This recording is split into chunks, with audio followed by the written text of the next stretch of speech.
In the vast ecosystem of football, there's no tougher job than being a manager. It's not just about orchestrating the game on the pitch. It's about managing everything beyond it.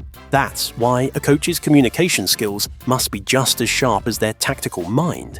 Sometimes they need to say more with less. Other times they have to talk and talk without ever truly giving anything away. Today, we dive into the iconic lines these men have left behind, from press conferences to flash interviews, words that became part of football's folklore, moments where tempers boiled over, jokes flew across the room, and clever jabs hit their mark. Here are the managers who shone just as brightly off the pitch, etching their unforgettable words into the memory of the game. Mic check, 1, 2, 1, 2. And, before we wrap this press conference, let me just say, if you enjoyed what you've heard today, don't forget to like this video and subscribe to the channel. Thank you, that'll be all. Italians are known for their warmth. In much of Europe, two men won't greet each other with a kiss, but in Italy, close friends often do. Animated gestures and vivid facial expressions are a natural part of their conversations. If you need proof, listen to what Antonio Conte once said about Heung-min Son. Calling the South Korean forward Sonny, Conte defended him during a difficult spell. "Sonny is a very sensitive person," he said. "A good man, a very good boy. For example, if I had to choose someone for my daughter to marry, I would want someone like him. Sometimes he can be too emotional. Maybe he's sad now because he hasn't scored, but he has to believe in himself because we believe in him." And here's another. Speaking during his time at Spurs about long-serving players Hugo Lloris and Harry Kane, Conte recalled the advice of an Italian sporting director, Pantaleo Corvino. He always says, "You can choose the wrong wife, but you cannot choose the wrong striker or goalkeeper. To understand football and build a good team, this is the best quote you'll ever find."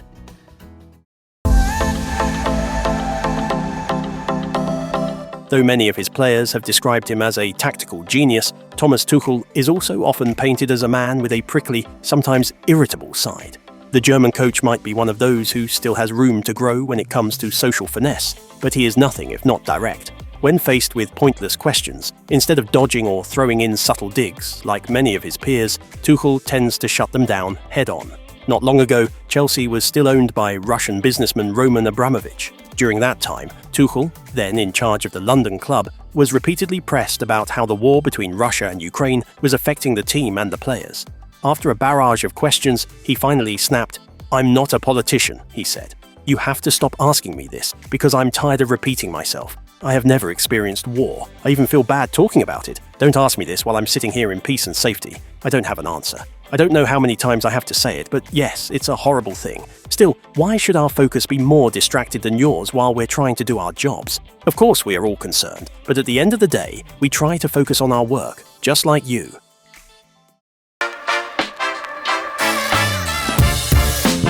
Chelsea's aggressive transfer policy has a habit of handing its managers squad puzzles that are anything but simple. In recent years, the roster has consistently been bigger than it needs to be, and yet the club just keeps buying. At one press conference, Enzo Maresca was asked, "Renato Vega wants regular playing time. What do you think about that?" He answered with a sharp bit of humour, "We've got 20 to 25 players and they all want to play. I want to have long hair, but that's not happening either."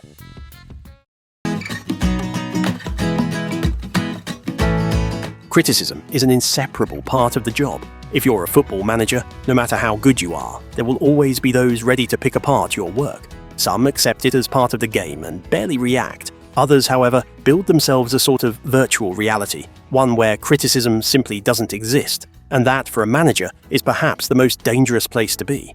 When you start believing that every criticism is unfair, you begin watching your team's matches not as its coach, but as a fan. Erik Ten Hag, until recently, seemed to be living in that virtual reality, and it ultimately cost him his job.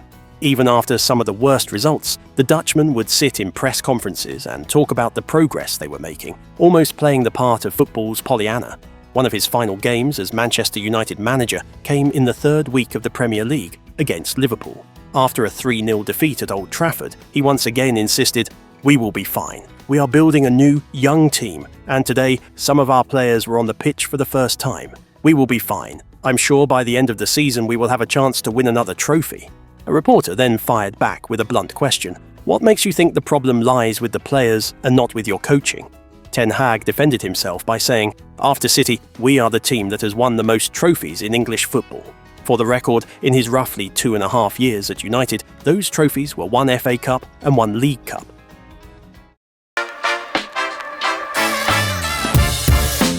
Diego Simeone is one of football's greatest anti-heroes. For those who don't remember, his playing days carried the same edge. 11 career red cards, and that infamous moment at the '98 World Cup when he got David Beckham sent off. Simeone was the ultimate disruptor. As a manager, his reputation only grew. Defensive football, a fiery temper, the ever-present black attire, 6 red cards on the touchline, and a total of 20 matches suspended. Records he seemed determined to chase.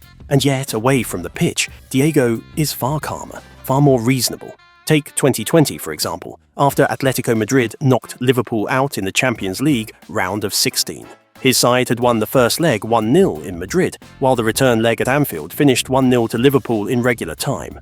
In extra time, Liverpool went 2-0 up, but Atletico struck back, first halving the deficit, then exploiting the space of a side forced to take risks, winning 3-2. The aggregate score was 4-2, with Atletico winning both matches. Simeone had every right to gloat. Instead, he surprised everyone.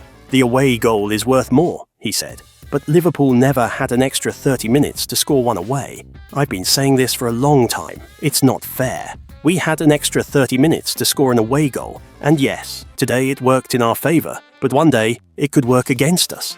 Whether his words influenced the decision, we can't say for sure. But one thing is certain. About a year later, the away goals rule was gone for good.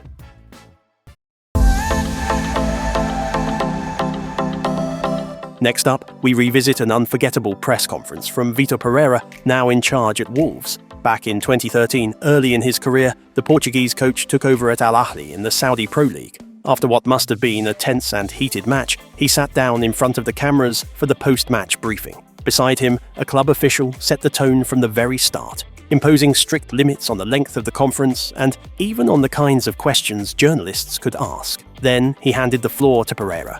The tension was still written all over his face. It was clear he had things to say about his own players, the referees, and the opposition. But each time he tried to speak, the official cut him off mid-sentence. Bad professional player. Excuse me, coach.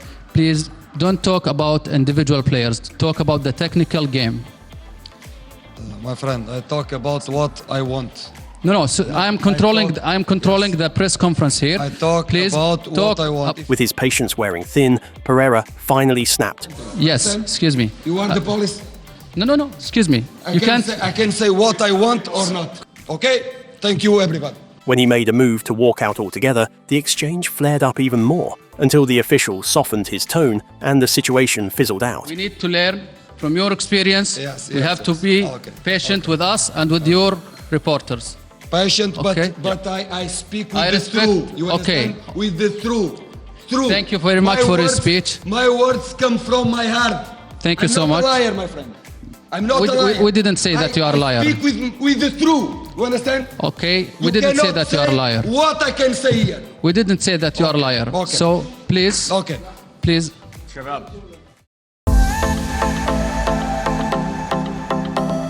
Few characters in football are as colourful as Jurgen Klopp. Speaking near perfect English, Klopp expresses himself with ease, and his natural reactions can turn any press conference into a moment that leaves you in tears of laughter. Perhaps the most epic match of his Liverpool era came in the second leg against Barcelona, overturning a 3-0 deficit with a 4-0 win at Anfield. After such a night, it was easy to imagine Klopp bursting with energy. Even though he appeared calm walking into the flash interview, he couldn't help but pour his heart into the microphone. 10:10, most of the children are probably in bed, but these boys are fucking mentality giants. It's unbelievable. It's unbelievable. Sorry about the If I language. have to, find me if you want. So I don't have better words for it. It's unbelievable. That victory paved the way to the Champions League final, where the Reds, under Klopp, claimed the club's 6th European crown. After the final whistle, the German manager took the microphone again, this time to sing. Let's talk about 6, baby. Let's talk about you and me. Let's talk about all the good things and the bad things that made me.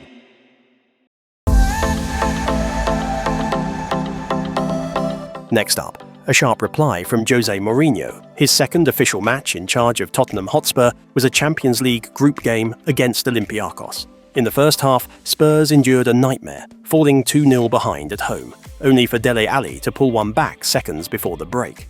It wasn't one of the greatest victories of Mourinho's glittering career, but it was an important result for making a strong start in North London.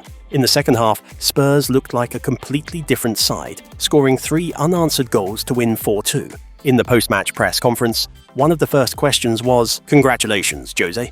What did you say to the players at half-time? Because they came out so much better in the second half." The Portuguese manager pointed to the ongoing documentary filming, something that may well have been irritating him at the time, to deliver his answer. I think if you wait a few months and you buy the Amazon movie,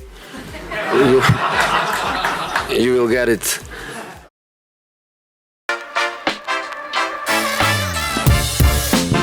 We move on to the master of managers, Sir Alex Ferguson. In 2011, Manchester United reached their third Champions League final in 4 years, only to lose for the second time to what was then the space team of football, Barcelona.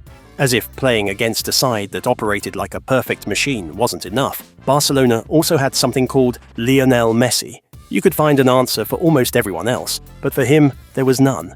Facing the Catalans in those days was, quite simply, infuriating. Ferguson's final Champions League final ended in exactly that kind of frustration, and it carried over into the post-match press conference.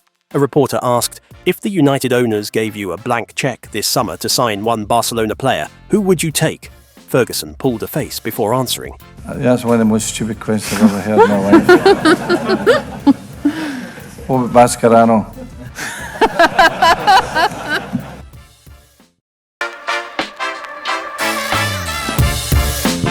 Will there be a passing of the torch between them? That question has now been answered. Around 11 years ago, Carlo Ancelotti and Xabi Alonso sat side by side at a press conference, and Don Carlo made a remarkably accurate prediction that Xabi would one day become a top-class manager.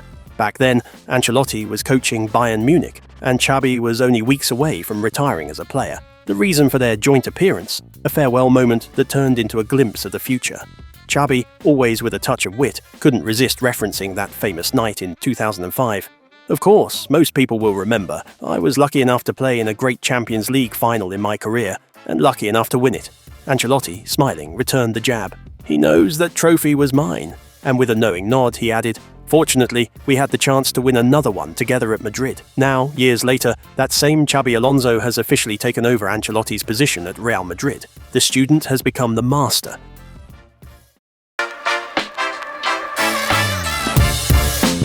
As I said at the very beginning, sometimes you can say a lot with very few words. And here's one of the best examples from Pep Guardiola. In recent years, Manchester City and Liverpool have gone head-to-head for the Premier League title on multiple occasions. More often than not, the Blues have come out on top. But the Reds, with their relentless fight until the very end, have made the race far tougher and far more thrilling. The title was decided on the final day 3 times. The 2018-19 season is often remembered for John Stones' goal line clearance. That year, Liverpool kept themselves in the hunt with a string of last-minute winners, the last of which came in a 2-1 victory over Spurs in week 32. After that high-drama game, Guardiola was asked a very long question. When Liverpool win with a last-minute goal, like they did on Sunday, what do you think?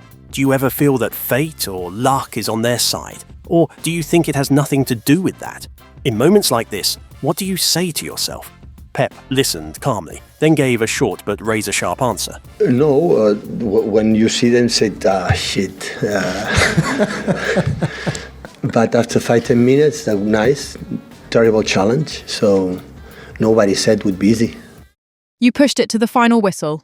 Thoughts? We fought to the last second. This team deserves your support. Message to the fans? Join us, subscribe, and be part of it.